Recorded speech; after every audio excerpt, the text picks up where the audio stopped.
the hell? Wait a minute. Can you play the one off the website? The what? Oh, you're playing that video. Okay. No, that's good. Sorry with that video. Sorry. I thought that was the trailer. Go ahead.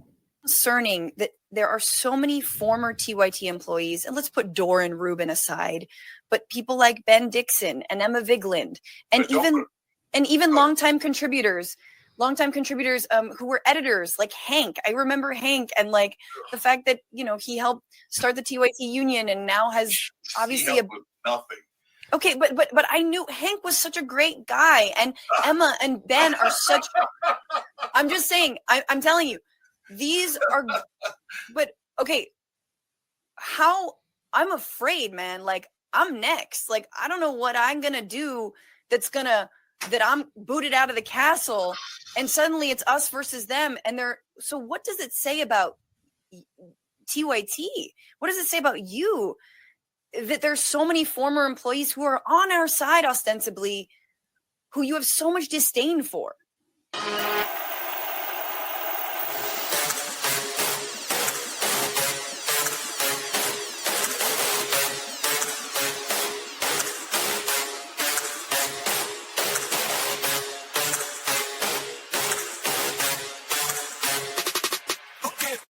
Good morning, comrades. You're listening to WHIVLP New Orleans 102.3. This is your weekly Good Morning Comrade. Jeff here on the show. We also have a very special guest, a guy that did nothing, apparently, according to Cenk Uygur. No help. No. We have Hank Thompson from Winners and Losers. He is also the editor, producer, creator of an upcoming documentary called Tell the Truth, Cenk. You can find more information about that at tellthetruthcenk.com. It is about the union organization effort that took place at the Young Turks. We're going to talk about all that stuff in just a moment, but we can definitely start the conversation before we even get started just with a little taster of the documentary. All right. And I decided to wake up that union drive, not knowing where it's going to end up, but just being like, I got to do something. It's working for Cenk Uygur, and I'm not getting any health care, no pay days off, no benefits at all. Felt like I was being forced to carry a dark secret about TYT. I know why we started the union. It was exploitative working conditions. And other workers had their other reasons, and there's probably some of the reasons that will never see the light of day. The first attempt was 18 months before Cenk became a politician. And the union comes forward, and Cenk goes and tells his audience his political foes started the union in order to harm his run for Congress, followed by 2 months of aggressive union busting. Wild story. It was all to hide the truth, create a smokescreen. Because if he had to explain to his audience, oh yeah, my workers did have a genuine union here, they would say, well, what were their grievances? Why were they unionizing? And those are questions he does not want to answer. So I'm going to fucking answer him. That's what this whole thing is.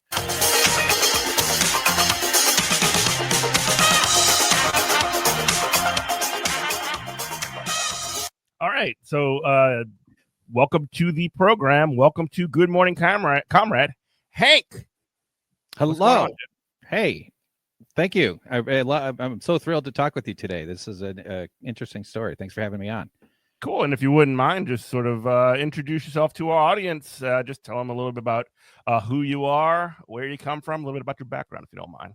Yeah. I grew up outside Chicago, born in the final waning days of the 70s, which is embarrassing. Are you the last Gen Xer or the first millennial? I think due to emotional underdevelopment, I'm a millennial, but okay, I'm definitely, cool. I think technically in the very end of the Gen X. It's very cuspy though. That is I remember phone books and calling movie phone. And then also I was a very early adopter to internet. And so I was like using BBS services and like playing Duke Nukem 3D over like modem baby. Calls, message boards. Yeah. So like I kind of was surfed the internet wave. I was riding the information superhighway real early. Oh, yeah. So like I kind of have the technology and the computer nerd part of it all, which led me to becoming a video editor and like a motion graphics guy. And so I had to do animation. So yeah, I grew up outside Chicago, standard white people, traumatizing white people kind of upbringing. And then, into college for business. Politically, I was always kind of independently thinking.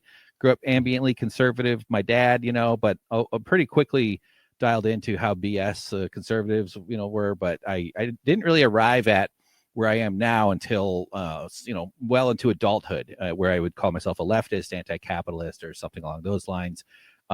Certainly hoping to spur a socialist revolution. Hopefully we can accomplish that by the end of this interview.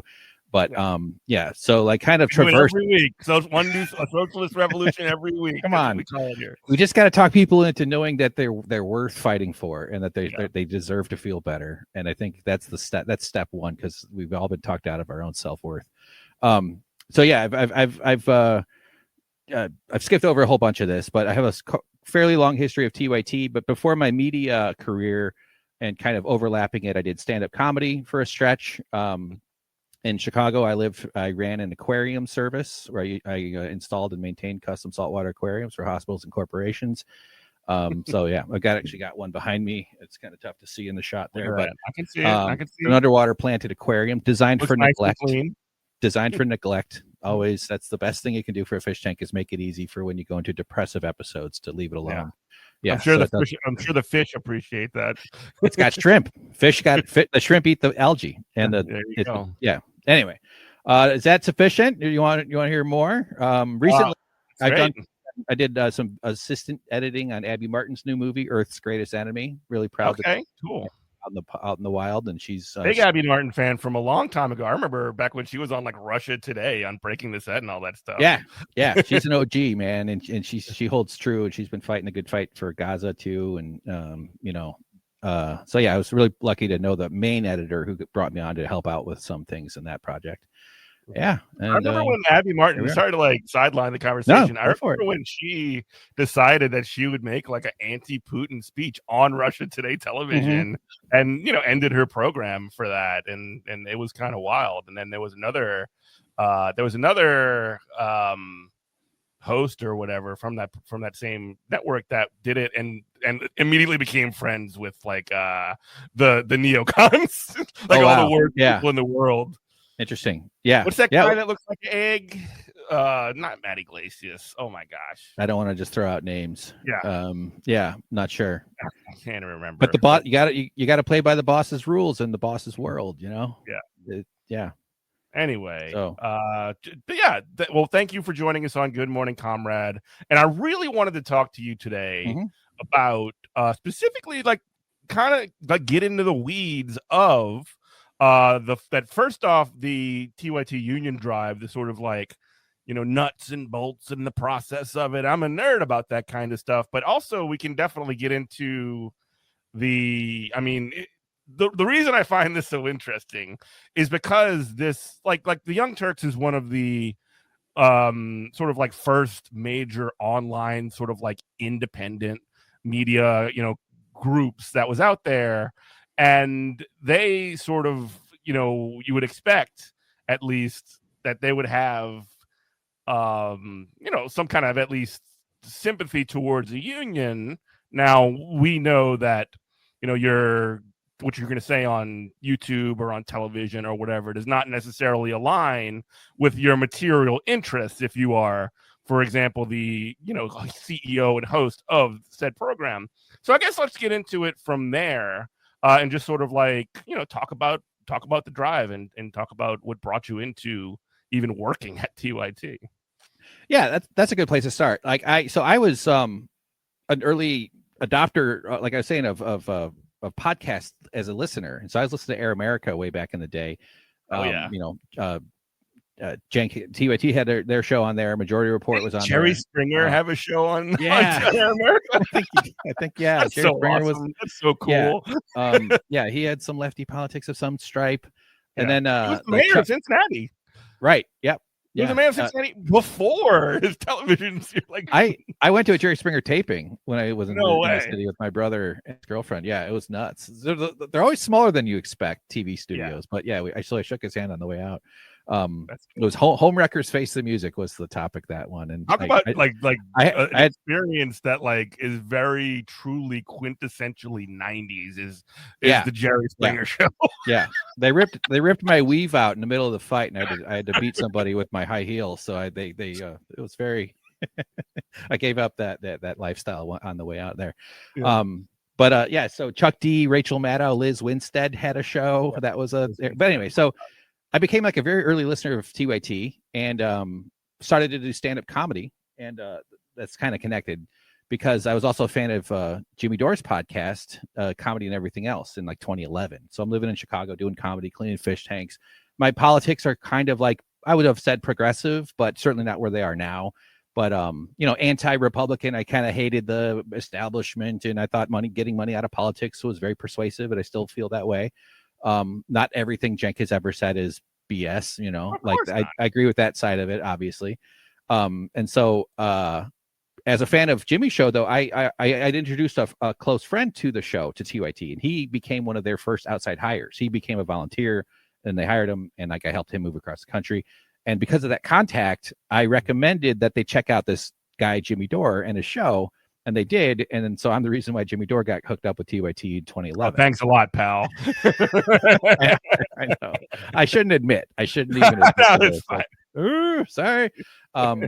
My crystal ball was broken. I couldn't see the future. So give me a break, everybody. He would go on rants, and he was kind of funny. And he was, but yeah. So I found Jimmy Dore through David Feldman. I love David Feldman. He was right. He was. He has some. Yeah, he's funny. I like David. I haven't listened to him in a while, but I know he still goes at it. Anyway, 6 hour podcasts. Does he? Yeah, he does like late night streams or something, right? Or yeah. Anyway. Yeah. So I because of that contact, though, I had started like kind of doing video editing, and I was always really good with computers and Photoshop and editing even before I started doing stand-up comedy. But I was like making short films or doing shorts and doing stand-up clips, and kind of a camera guy, sort of good with cameras and gear and computers. And I just asked my friend if I could maybe work at TOT someday, and I was thinking I'd move to LA, pursue comedy, be involved in something cool. This was like 2013-ish, and they're like kind of made an offer, not like a formal, strong offer, but they're like, okay, come on out, and we'll test it out. So I like upended my entire life, sold my aquarium business to some other fish guys because I had paying customers. So like they were able to like give me monthly payments for like a couple years, which was a big help because I wasn't paid much at all moving there. $3,000 a month for the first bit of time, and difficult to live on even back then. And anyway, but it was a huge deal. Like I had a lot to learn. I was grateful for the opportunity. It was a massive life change for me. So I moved from Chicago to LA all within like 5 weeks. And then just started busting my butt and working and learning. And that was during the era where TOT was on Current TV. If you guys remember, Al Gore had a TV channel called Current TV. Oh yeah. And so it was a fairly year. Roughly. Yeah. It was a fascinating experience because this production like was the web show, and TOT was becoming more and much better established. Like you said, they were very early on YouTube. In fact, Cenk will even call himself the first YouTuber, and that might even be, I know it's eye roll, but like I agree. But I do think it's just so bombastic, you know what I mean? like I said, because YouTube also grew along with this stuff. They were also, and like he got in at the right time. He says he got in at the right time. Yeah, like he's like the first contract that they signed or something, and you can almost think of them as like the Tesla of online progressive media. First to market, nobody knew any different, therefore they had a lot of advantages. And then you realize the boss is a Wharton Business School narcissist who does union busting. Cenk went to Wharton Business School, the same business school as Donald Trump and Elon Musk. So there's a cool right. Yes. It's a vampire academy. There's a conservative reactionary foundation to this guy's politics. So. I do have to pause for station ID. You're listening to WHITLP New Orleans 102.3. This is Good Morning Comrade. Hank is on the show. You can follow Hank at Winners and Losers, and you can check out all of his stuff over at tellthetruthjenk.com. Anyway, so you uprooted your life. You moved to Los Angeles from Chicago. You sold your precious aquarium business to take on a video editing job at TYT. Sort of, not video editing quite, but that included that. Produced like studio setup. I ended up doing headlines actually during that time. I was I got certified in YouTube publishing from YouTube, like took tests. But yes, video editing was part of it. Not to interrupt, but yeah, you're in production, behind the scenes stuff. Yeah, cool. And so I guess take us from there. All right. So that eventually kind of ended, and I was I left the company. I wanted to pursue comedy with more force and time, and was just needed to change my direction. And then like I had been working with Jimmy Dore because he was there during that time. So because I was the comedian, Jimmy's a comedian, I was like his main producer, editor, publisher. Just throw all the comedians into one room. It's fine. No, I think it's a rational choice. I don't think it's the worst idea. We got along fine, Yeah, it was all right. But then Jimmy called me up and asked me to help him, or if I wanted to get involved with his channel. He wanted to do what TYT did in late 2015. I was desperate for work, really needed it. It was, I needed some money. And so I said yes. And we started posting and started doing stuff on YouTube and developed his channel. That eventually expired in about a year later, as he was entering different phases of his development. And then I stayed in touch with TYT because Jimmy was also, we got to go on some road work. We went to a Bernie Sanders campaign. I rode in a multiple Bernie Sanders rallies. Nice. And then I got to ride in a motorcade with Bernie Sanders, not like in the car with him, not like Bernie. Why would I do a Bernie impression at Bernie? Hank, give me one of those Jolly Ranchers. But it's this intense experience to be in a press motorcade too. It's really fascinating when you're just some schmuck, with wet arms from the fish tank world, right? And so like, yeah, that was a cool story. If you want me to detail it, I can. No. But do you say no or yes? Yes, go, or just, no, stop? Let's get to the union part. Yeah, exactly. That's my saying. So then I go back in 2018 and I get hired again because I was like, I told him I just wanted to do video editing. I very much dialed in on like filmmaking and video editor and stuff. And first thing out the gate is I have to sign a contract that says I'm an independent contractor in order to work there as a video editor. WWE style. There you go. Yeah, exactly. Yeah, I was like, where's Vince? Is he in the other room? Yeah.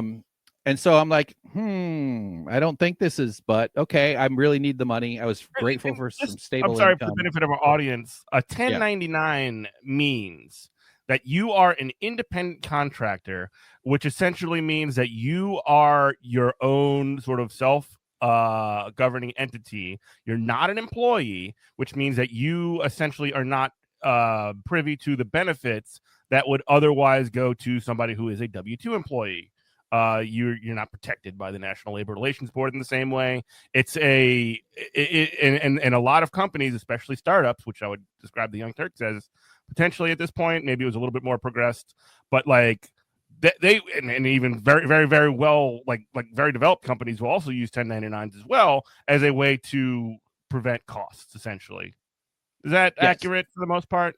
Yes, exactly. And you have to pay the entire payroll tax, whereas when you're an employee, that's split. And so the burden is higher. You don't have zero benefits.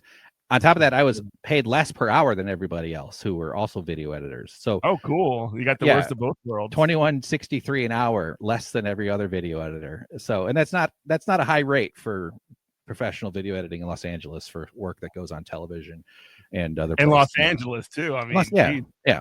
But I needed the money. I was having a hard time. I struggle with emotional, mental issues, which I later learned was autism. So that's kind of a big part of my story. That's why I'm mentioning it. But like, I was so happy to finally have some stable income, doing work I was good at with people I liked, because I still knew a bunch of the people. And but I also knew I wasn't entering a very high respect environment, So I was like, okay, this is BS, but hopefully only a month or two. Then they'll get me benefits. I'd like to have the same disrespect everybody else gets. And we can get some freaking benefits and pay days off, like going through like the holidays, 0 days, pay days off with no pay. Everybody else is getting paid. I'm sitting next to people who are called employees. The person who held their job before me was an employee. So on Friday, it was an employee's job. When I showed up on Monday, it was an independent contractor job. And during this time, I'd heard about a union effort that had sparked up during that period where I wasn't there. Right. So there's a critical timeline to this whole story. And that union effort got shied away by a round of firings that had occurred. I don't think management got wind of it. They might have heard. Classic. Yeah, they were intimidated. It's scary. It takes a lot, and there can be consequences for organizing and for doing something that might threaten the boss's power and the boss's pocketbook. And nobody knows their boss better than their longtime workers. At least, especially within this world of online personalities, because the audience thinks they know the bosses so well, or the personalities, but actually it's the workers have a much closer look at who they really are. So that parasocial relationship versus actual relationships in the real world. Yeah, exactly. Yeah, versus capitalist exploiter relationship. So, exactly. The union drive that had been frozen, I knew we had a contact with IATSE, the International Association of Theater and Stage Employees, which represents post-production and production professionals, and we were post-production and production professionals looking to join this union.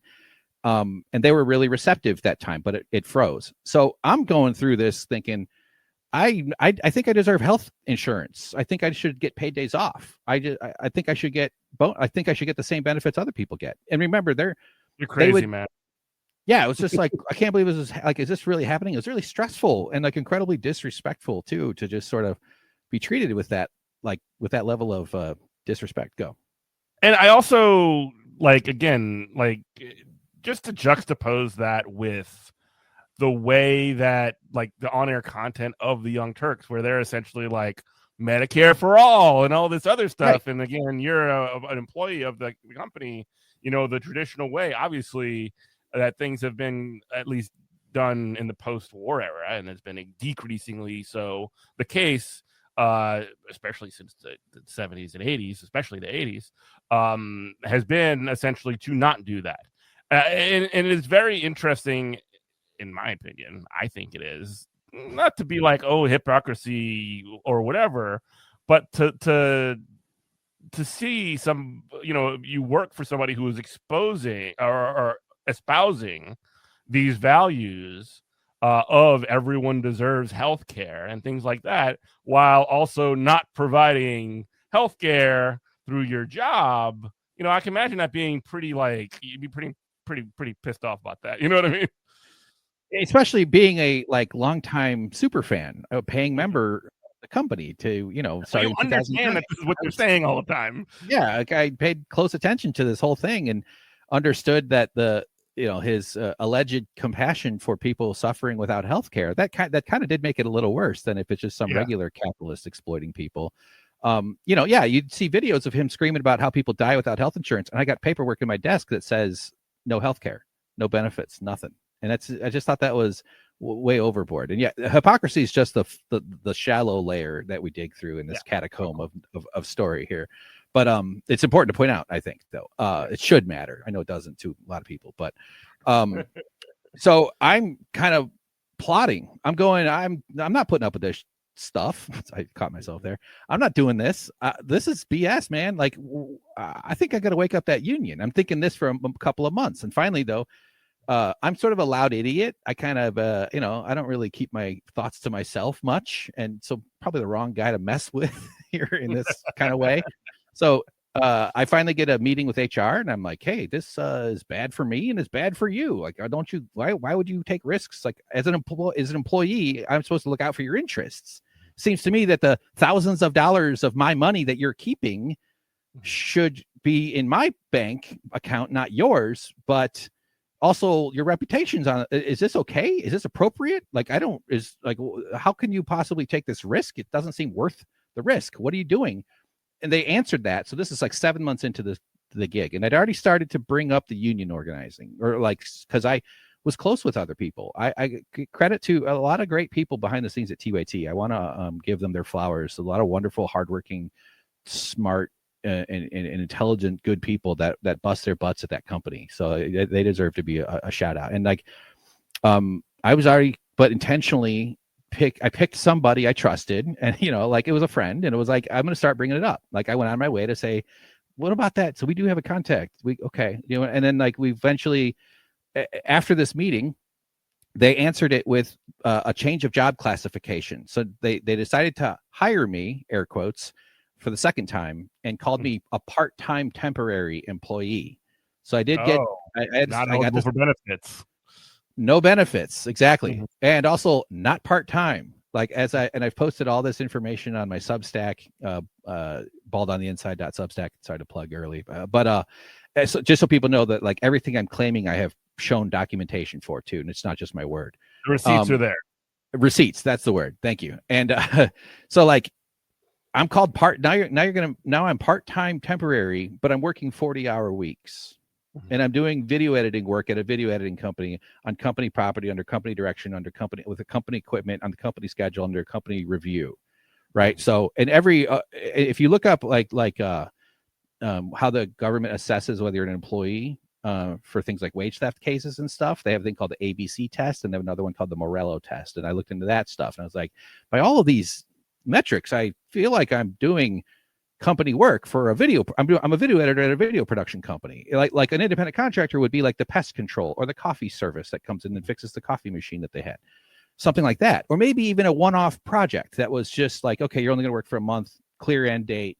Yes, it's videos, but it's still independent contractor. Fine, that's BS, but okay, that's acceptable, I guess. Because I did one of the drywall in my house or something, you know. Yeah. But if you're a drywall business and hire a drywall guy, then that's a drywall employee, not an independent. You have your infrastructure, you know? Yeah. And I wasn't running I did freelance stuff within like during that year before, but it's not like I was some company doing video production. I was just like a neurodivergent dude who desperately needed work. Go ahead. Right.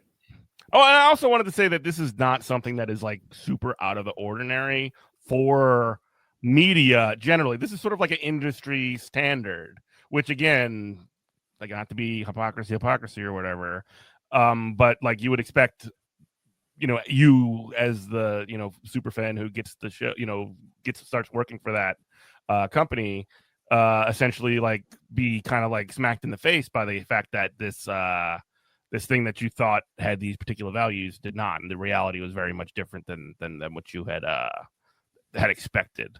Let me pause the station ID. You listen to BHIVLP New Orleans 102.3. Go ahead. Yeah, exactly. And I've been on Matt Strackbine's The Leather Hack, one of our faves. This space, everybody. Yep, lots of cool stuff coming out of that guy. And you know, he made the point like, who talked about unionizing there? Did Jank ever talk? And I was like, yes, he would talk about unions. They would do stories about unions. I'd edit stories about unions and about other companies pulling BS on their workers and why unions were good. But it was all kind of qualified as those are other people. That's not internal, obviously. But like, you know, his argument would be big. He supports unions at big companies, but small companies, he shouldn't. There's actually a website called the Digital, it's in the film. It's called the Digital Employees something, but it's this big list of small media companies. Young Turks is on there, all who have unions. So and they had gotten, you know, tens of millions of dollar investments and 80 employees, and, you know, our work was going on to Roku and TV stations and stuff. Like, this is more than just a small podcast. And so, anyway, after that, job change, that title change to part-time worker while I'm working 40 hours, that's when like we took the union drive much more seriously, right? We really pushed into like, we're serious now. In fact, that's something I would advise people starting a union is like, you have to be very careful at first. You got to have good operational security. Don't do it on company property. Don't use Slack to do your organizing. Hell, maybe do a misinformation. Maybe send them in the wrong course. Be like, oh, we love the company. We're all so happy. Yeah, and I'm sure that when you reached out to the IATSE folks, they advised you on a lot of these things as well. Correct. We hadn't reached out yet. We knew we had a contact, but at this point, we were just basically going, okay.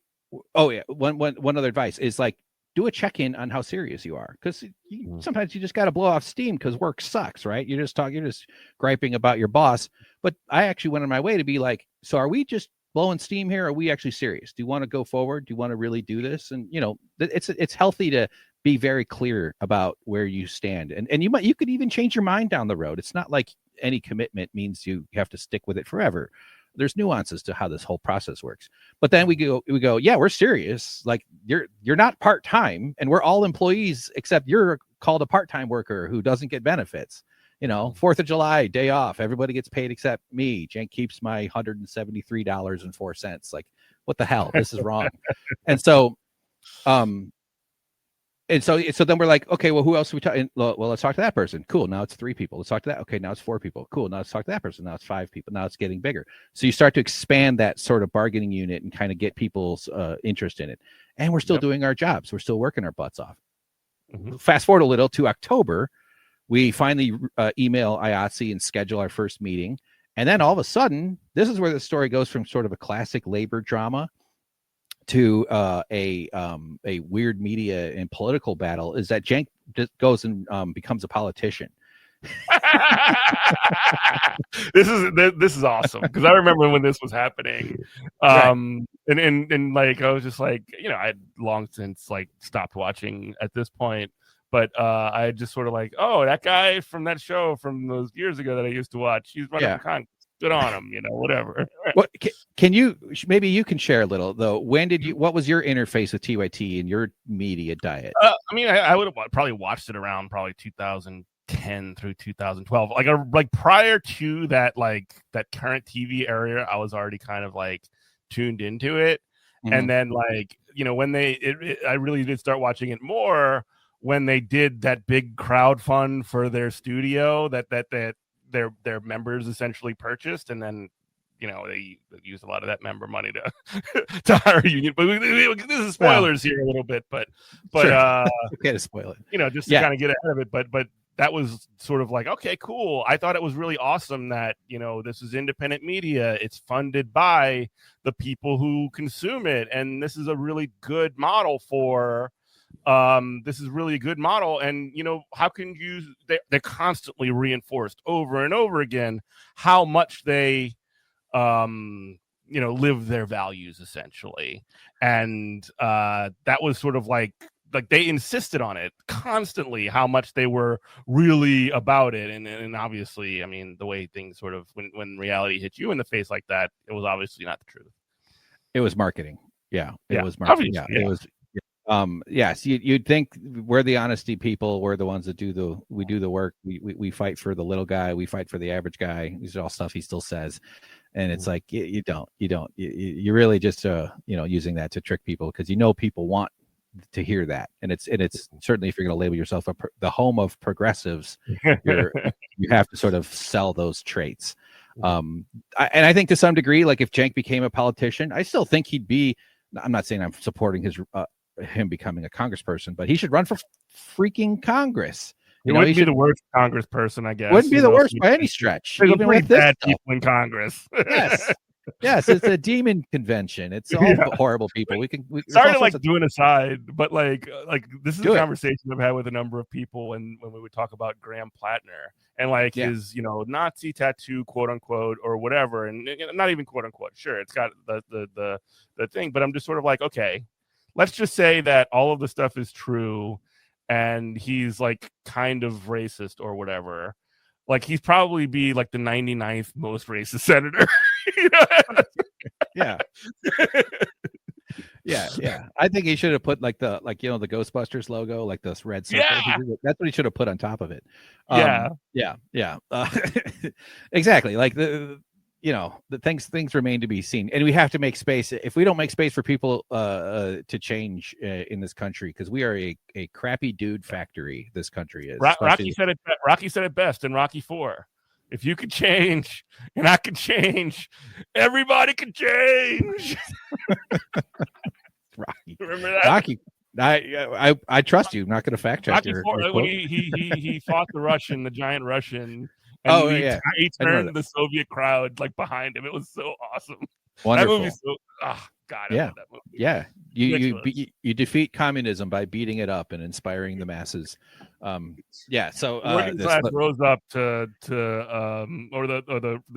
working class rose up to throw off its communist oppressors and embrace the capitalist.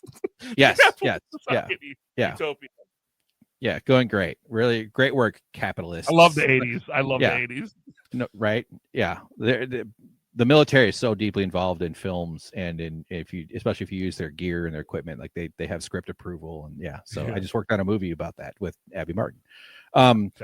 It's so where was I in this story? So now Cenk's a politician, so he decides to run for Congress, in California's 25th district, which like is like Palmdale, like kind of the valley, I think. I don't know the precise borders, but it was a special election, right? A purple district, essentially. Yeah, a lot of entertainment workers from LA. I mean, a lot of union people too. IATSE, people live all over the place, and IATSE is also in international and wherever there's films and cameras and stuff and commercials. There's IATSE is around. So, yeah. Anyway, yeah, but the term is carpetbagger, which is where you're not from the district, but you're running for it. And he was promising to move there if he won and stuff like that. A congresswoman named Katie Hill had been bounced out from a scandal involving photos of her and a staffer, something with her husband. The Democrats, of course, cowards that they are, kicked her out. So they had to do a special election to fill her seat. So Cenk was running against this person, Christy Smith, who was a California state assemblywoman, centrist, lib centrist, wouldn't be the worst in Congress, but definitely like centrist and kind of supported. But she had some I think she might have been endorsed by the nurses union, teachers union or something like that. And I don't want to get into too much of that detail, but in this film that I'm making, we get into the politics of it. Right. So like it's sort of an unofficial documentary of Cenk's campaign at the time, because that was a context in which later, as the months went by, and we'll rewind too, because there's some interesting nuts and bolts I want to share. But the election was in March, and Cenk filed in November. And our first meeting with IATSE was like was the same week that he filed. So there was like this little 2-day gap where, and this is an important detail, is like, he files and then announces, and then we had our meeting with IATSE on that Friday. So it was like Tuesday morning to like Friday morning. We'll come back to that gap. That's an important little detail. And so the union doesn't come forward until February, right? So that's when they, as far as I understand, although there's been some indications they did have some inkling close to the date that we came forward. I should say that I'm getting a little bit twisted up here. So this 4-month period was very intense for the company, where between November, December, January, February, and then into March, we obviously, when the boss is a congressperson, you're going to consider that as a factor in how you're going to behave and what you might do.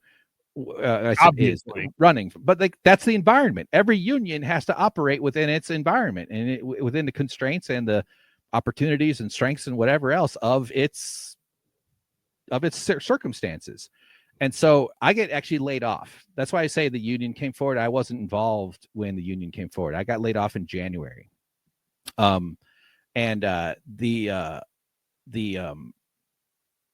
The union doesn't come forward. And at that point I'm like cut off from communication. Like I didn't think it wasn't appropriate for me to stay involved. It was unfortunate. I get tapped on the shoulder, brought up to an office with Cenk and his number 2 guy. And Cenk had made a formal declaration of not being the CEO of his company during his candidacy too, because there's ethical boundaries in terms of a media boss owner running as a politician because of the risk that appearances on his own shows or stuff like that might be considered in-kind contributions. There's like pretty substantial legal things to be careful about. But fired, laid off. I didn't get any indication it was about unionizing. I thought it might be. I had to kind of make up my mind during that like 60-foot walk to the execution chamber with the HR person. Just like if they confront me about, because I'm unionizing this place, right? We're deep in it at this point. We'd already had a couple of meetings with the IATSE organizers, and we were like building out our bargaining unit and working on it. And so like it was like, man, if they want to confront me, I might fight. I'm not a weakling, I'll yell back. But also I was like, it won't do my friends any good if I create a giant scene here. So I was like, I'm just going to be quiet if they bring it up. And it didn't seem like they thought they did fired me for unionizing. It did appear to be a part of like a small downsizing that they were doing. They're canceling some shows and stuff like that. So, but nevertheless, it was intense. And of course, I'm still interested in this. And the union comes forward in February after, and the way that works is a company, a boss has a decision to make. Do we voluntarily recognize we came forward, or they came forward with card check, right? So they held an election. So this was the company's idea the union decided that they wanted to essentially pursue card check. Can you describe what card check is? Yeah, so card check is a process where it's an election that the workers hold. It actually goes to a certification from the NLRB after it's formalized. But it's essentially if 50% plus one of the employees say they're for the union, then the company is required to recognize. Well, the PRO Act would make it so that they're required. They're currently not required. But it's can I just elaborate a little bit? Sorry, it's democracy. Yeah, do it. Go. So essentially, the normal process is for you to essentially collect a certain amount of cards. When you reach a certain threshold of union people signing union cards, then you present it to the National Labor Relations Board, and you hold an election. Now, there is an alternative process that you can go through, which you can be negotiated through the employer, called card check, which essentially, if you can get a majority of cards, 50% plus one, then essentially you can skip the union part, skip the whole get out the vote part, and essentially the employer agrees that they would recognize the union. That's sort of like two paths that could be pursued to get to union recognition. Yes, and it's generally like shows good faith that this is a union and that we're willing to start negotiating. So if you recognize the union, then that begins the negotiation process. And there's a pretty detailed graphic in the film that kind of lays that out. And there's also examples of like I think the Vice Union drive was recognized within like an hour. I recall reading about the Talking Points memo, website. They had a union drive, and apparently the guy like got a text on his way to work and then recognized it before he got to work. Like you can make a decision about it. They didn't make it. They were holding off on recognizing card check. So there's this really critical period. It turned out to be about 9 days where is TYT going to say yes to this union or not? Now, there's a very important detail here. That IATSE had endorsed Christy Smith, Jenk's opponent, in the race. So that adds a layer of suspicion and paranoia. And I actually think, and I've gone out of my way on my Substack writings and in the film and somewhat, that I think it's appropriate that they would have been somewhat or justifiable that given like how intense this campaign was and that TYT was facing a lot of the pushback, how Democratic Party pushback against progressive outsiders, that happens all over the place. We can list there's so many examples. In fact, in the final version of the film, I hope to do like a little history portion that details some of that with, the various ways that they do it. I will say this though. I'm sorry, just to jump in. Please. It is not uncommon, I guess you could say, for a union to make a safe endorsement in an election, especially if you and this is sort of why a lot of in 2016, people don't always understand this. Like people were like, yeah, unions need to endorse Bernie Sanders in 2016, or whatever. Unions can actually feel fairly confident that whether or not they would endorse somebody like Bernie Sanders would be supportive of their program because it's such a key integral part of his project that if you endorse the safe option, the more conservative establishment option, they will not be vindictive to you. So it's like, it's not the most courageous approach for a union to take, but there is a logic to it, right? It's essentially like mitigating loss. And I just wanted to sort of point that part out because it's really kind of key to like when people are just like, oh, this, I remember in 2020, there was a really big, and I thought I was very disappointed in the culinary union in Las Vegas when they were supportive of Joe Biden, but it was for very similar reasons. Related to the healthcare access, they didn't want to healthcare access, and again, making sure that you're on board or you're essentially kissing the king's ring, rather than, Bernie's not going to kick you in the teeth. Biden probably would, and he eventually did. Actually, the fact that he was better than the alternative Republican. That Vegas union has been cited. I've seen for people that kind of relate it to why unions can be suspect. In other words, that they might be up to dirty political moves from people justifying TYT's union busting. I'm sure that there is not everything on the up and up with Culinary 322. It is also undeniable that Culinary 322 has lifted so many workers out of destitute situations in the generations that they've been in existence. So you do, in a lot of senses, if you navigate the political climate and measure that against the actual material benefit of a union, you got to look at that, and you cannot say, well, unions are bad for workers. You know what I mean? they're political. They can be political entities, and they're human entities. That means that they're inherently going to be messy, especially in the kind of culture we come from. I mean, America, anti-union, pro-capitalism, brainwashed. Yeah, no class consciousness. So, like, you don't just turn your brain off because you think unions are perfect for every single nuance and stop thinking. Yes, those are decisions that have to be made and negotiated. And to me, it always shakes down to, do you deserve more agency over your life or do you not? Should you have a say in how much BS you're going to put up with? What are the consent parameters for your life? And having collective bargaining gave us the power to make our boss give everybody health insurance and paid days off. As a negotiator, I was an individual before. I didn't, and I never reached a point. Well, let me just be clear. Actually, I did finally get benefits after 12 months of full-time labor. I did finally get hired for a third time for the same job, and I got almost full benefits. So 12 months without benefits doing full-time, ridiculous. But as an individual, I had no power. I had no leverage. That's what it all comes down to. And that's sort of the core thesis of this whole project I'm doing is hoping to educate and trying to inspire people to see that if you want to improve your lot, if you feel like you deserve more out of your life, if you can only do that with more agency. In fact, in like end of life studies where people are dying, it's always, I wish I spent more time with my family, the people I love, and I also wish I had more agency over my life. It's like the number one predictor of human happiness is how much are you allowed to consent to, is what it comes down to. Because democracy is about consent, and collective bargaining. Oh, you got to do your break. Go. No, go ahead. Yeah. Collective bargaining changes the leverage. As a group, we had more leverage than we didn't. In fact, like one of the things I like to think, the way I conceive it, is that Cenk had power. His power was my weakness. Because I was weak, he was strong. Yep. And what the threat to a union is that we by taking away his power, we made him weaker. But we did that by increasing our strength. We became strong as a group.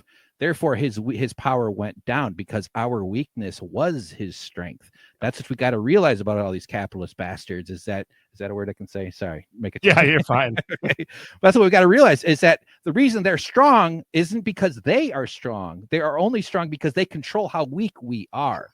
Mm-hmm. Weakness and stress and toil and struggle that we all have to put up with, the precariousness that they keep us living on, this razor's edge of, you're going to end up like those homeless people. Look at you out there. You're going to end up even worse. That's all so that they can titrate the degree of weakness that we have to live with so that they can be strong relatively. And collective bargaining wipes out that weakness in a major way and turns the tables, because the actual source of it all is labor, is actually people working together as a group. United we bargain, divided we beg. Yeah. And so okay, so because IATSE had endorsed Christy Smith, they had decided they rejected card check. And as I detail in the film, like, everything kind of comes public on February 21st. So the union came forward on the 12th. 9 days later, on the 21st, is when it becomes this public thing. And IATSE and TYT union put out statements saying that they rejected card check. Cenk and Anna immediately launch into damage recovery mode, and they put out false information. Anna put out completely false information about how the union operates, saying they were trying to unionize producers, which is just literally impossible. IATSE doesn't unionize producers whatsoever. And so she was getting bad information from somewhere. But they pointed to the fact that IATSE had endorsed Smith as justification for why they had to reject this union. So that served them as a very important or very useful smokescreen to create this facade that this wasn't actually my workers unionizing. This was a dirty political trick to harm my run for Congress. And so that's the core lie of the film. Tell the truth, Cenk.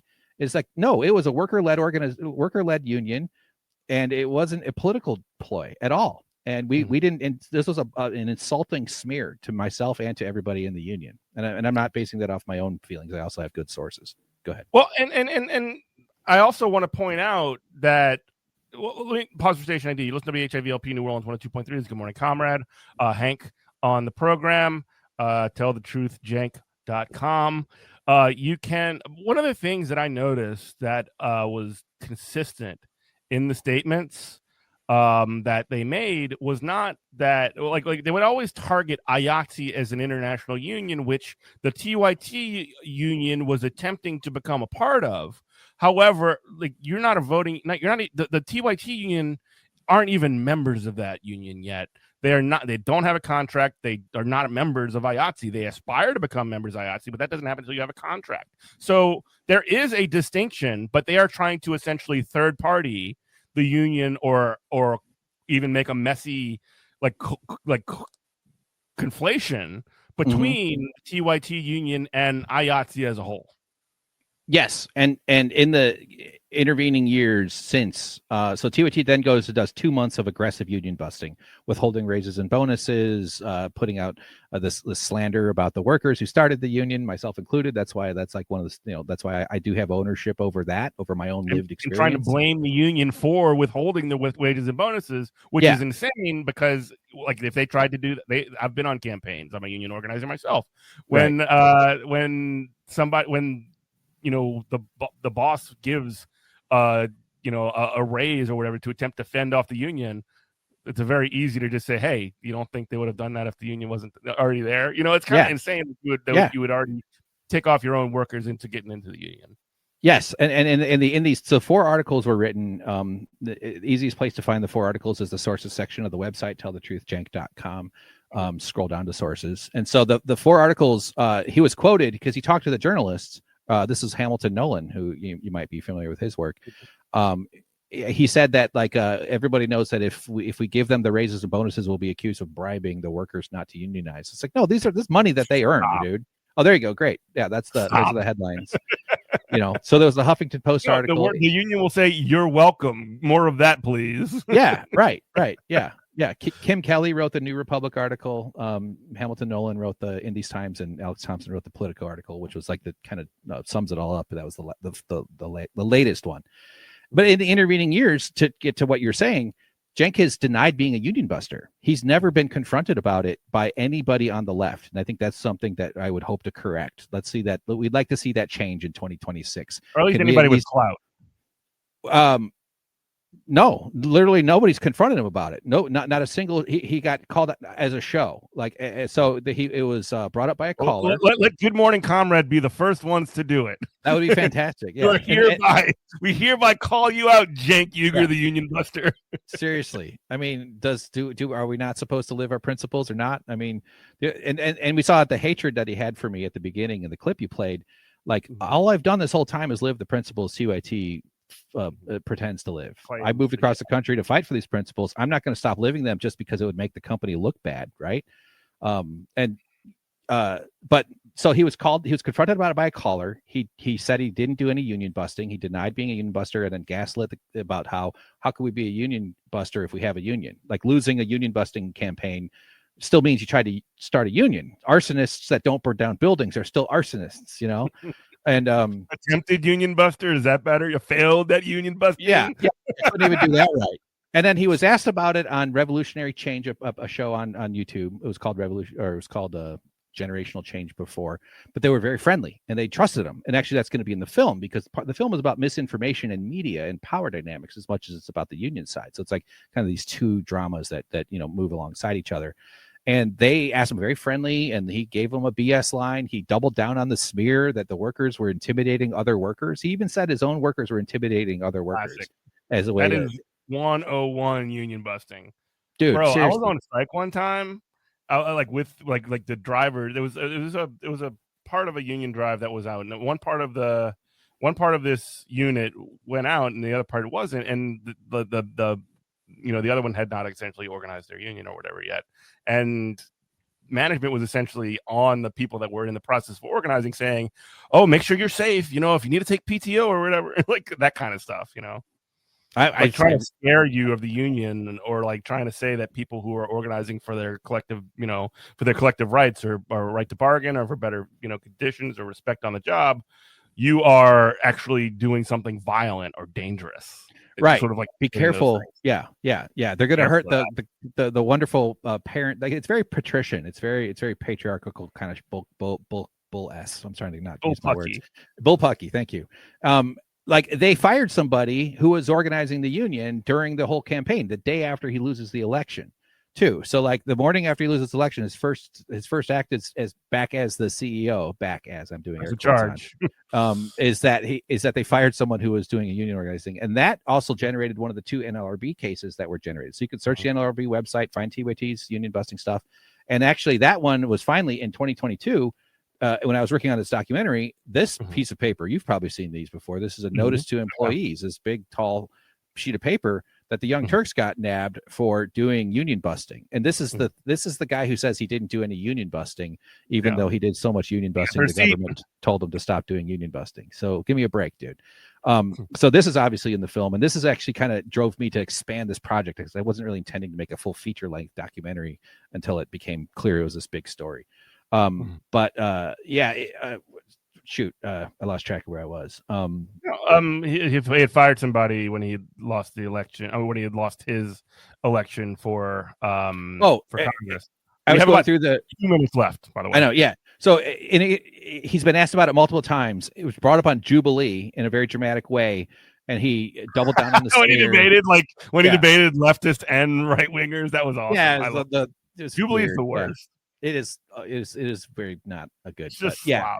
But I was grateful that guy brought it up. That brought a lot of attention to it, and that's going to be in the film and stuff. But no, he hasn't been confronted. Like, I want to see someone of a high profile, and even Hassan Piker has said that Uncle Cenk skirted labor regulations, stole ad sales from him, and he told Sean O'Brien on his podcast that he 100% needed a union to be protected. So like, there's a bigger story here, and the entire, and it also, the greater story is about work, and why are we working for people? What is work supposed to mean in our lives, and what is labor, and when is it time to maybe defend planet Earth from these demons that are going to kill the entire species so that they can make their stupid line go up? Anyway, I'm trying to wrap it up quickly, but I appreciate you having me on. I want to hear so much more about your stuff. You got to come on my show and tell me stories about you. Oh, totally. I mean, obviously I can't talk about ongoing projects. I know. Definitely tell you about some of my previous things. But just sort of like in the last minute or so, where can people find you? Tell us about what you're doing, and any kind of parting words for our audience.